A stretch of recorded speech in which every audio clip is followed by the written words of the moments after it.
It started off as a good idea, the Jews washing their hands before they eat. Now to us you might think, well, that's a no-brainer, because we understand germs and how disease is passed, through the germs on our hands and all that, and people get sick. So we figure, what's the problem? In fact, we use that Purell stuff all the time. We got a couple gallons of it back here for our Eucharistic ministers so that their hands are clean. So I go, what's the deal? Well, the deal was that they didn't know about germs and disease, how it was passed through human contact, especially through our hands. So it wasn't for the reasons that we think that it was a good idea, but for them, it was something else. For them, priests in the temple would wash their hands before worship. And as it says several places in the Psalms, to have a clean hands and a pure heart, so that our bodies and our souls are open and pure as much as we can be when we go before God. Beautiful kind of an image, isn't it?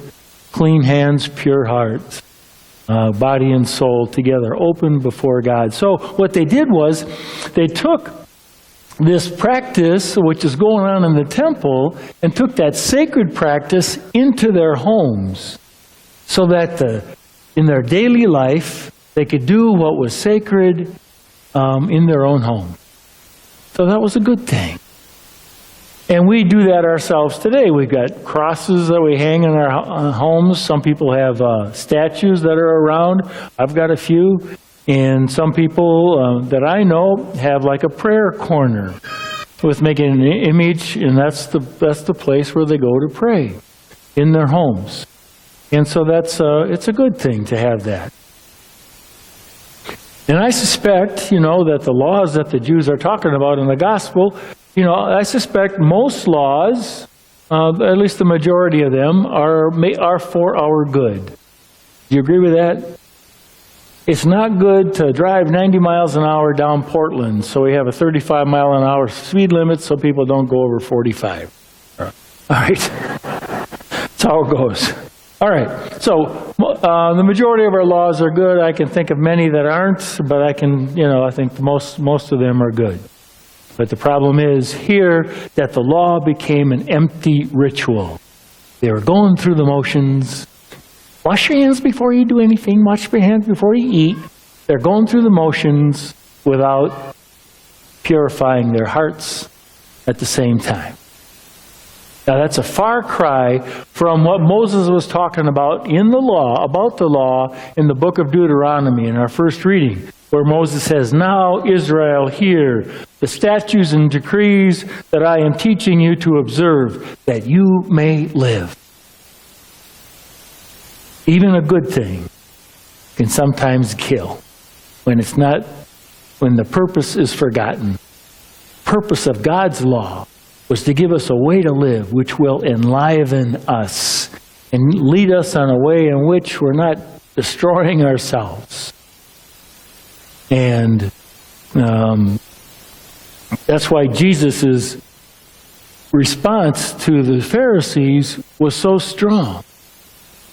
Because they were going through superficial religious practices and they were not fulfilling their commitment to God. Instead, they were worried about the externals without the internal. In fact, we heard him say in the gospel today, "This people pays me lip service, and their hearts are far from me." Where are our hearts? When the basic law is that we love God with our whole heart, mind, soul, and strength, and love our neighbor as ourselves. Our hearts aren't in it. It's superficial religious practices, empty shells, walking around, thinking that they're good. And for the Jews, they kind of set themselves up as models of holiness and virtue, while they are empty themselves. And they were asking these trivial questions of Jesus, laying hands, these trivial questions of Jesus, because they forgot the important questions. Important questions like, Who is God to me? And who am I to God? And when have I experienced God, and how can I see Him in my daily life? And how does He draw me into a deeper life that I might live the life He has given? Those important questions they had forgotten. And so, what we need to do is to have an encounter with Jesus Christ, to listen to His Word, and to take it to heart, and to let ourselves be touched by the Word and the presence of Christ, to have an encounter with Him. Let Him in. And when we do that, we're going to find that there are some places in our lives that we are hypocritical. Jesus says, "You hypocrites." Well, I'm going to kind of presume that most people in here live a fairly virtuous life. Good for us. Good deal. I'm also going to think that nobody's perfect, and that every one of us can think of some ways, if we let ourselves do this, in which our actions don't match what we say we believe. Now, is it a good thing to become aware of that? Well, how is it that we are kind of hypocrites in something that we do? Is it a good thing to become aware of that? Everybody say yes. Of course it is. It's not comfortable. I didn't say it was comfortable. I said it was good. Because then those places that are revealed, we can respond from the heart to let our lives be transformed by the presence of Christ as we come to meet Christ in the people that we meet. And it reveals to us where we still yet need to grow. And so I found this story, which I think kind of makes an example of this, kind of brings it all together. It's a story about somebody in a church in Florida, in Destin, Florida. Now, as far as I know, this is a true story, and I looked up on the internet, and there is this church in Florida, so you can go online and look at it if you want, okay? So I think it's a true story. And it's about a guy who bought donuts at the local Dunkin' Donuts each Sunday morning for his men's Bible study class at the Destin Methodist Church. But one morning, the teenage girl who worked in the donut shop messed up his order. And without thinking, how we are sometimes, the man snapped at her, questioning her work ethic and character, or something like, "How can it be so hard to get a simple donut order correct?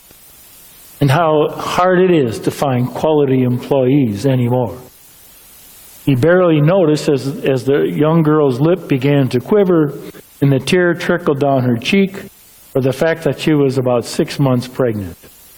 But as he drove to the church with his donuts, he began to think better of it and realized that he had offered a terrible impression of his church and of his own character as he offended this teenage girl. He just hoped she did not notice the bumper sticker that read, "Follow me to Destin United Methodist Church." So, when he got to his Bible study class, he told the men about his mistake, his sin, and said that he had decided to go next Sunday morning to give that young girl a baby gift.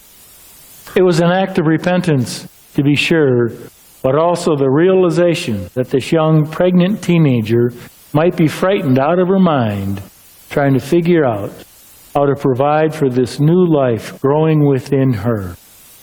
He didn't want to just feel repentance.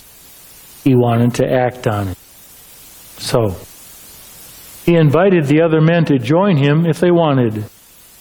The next Sunday morning, 46 cars lined up at the teenager's drive-in window at Dunkin' Donuts, each of them bearing a baby gift for a young girl they did not know except for her need.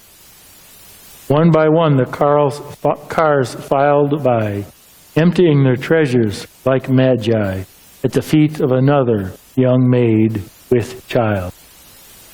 They gave her the only baby shower she would receive. Once again, her lip trembled and her tears flowed down her cheeks, but this time they were tears of overwhelming and surprising joy. And as the last car pulled away, she saw the bumper sticker, "Follow me, the Destin United Methodist Church." And so she did. She did not know what a Methodist was and didn't care. All she knew, that it was a church that would give baby shower for a frightened unwed mother. And that was enough for her to want to know more. And our second readings today said, religion that is pure and undefiled before God the Father is this: to care for orphans and widows in their affliction, serve the poor, to help and to keep oneself unstained by the world.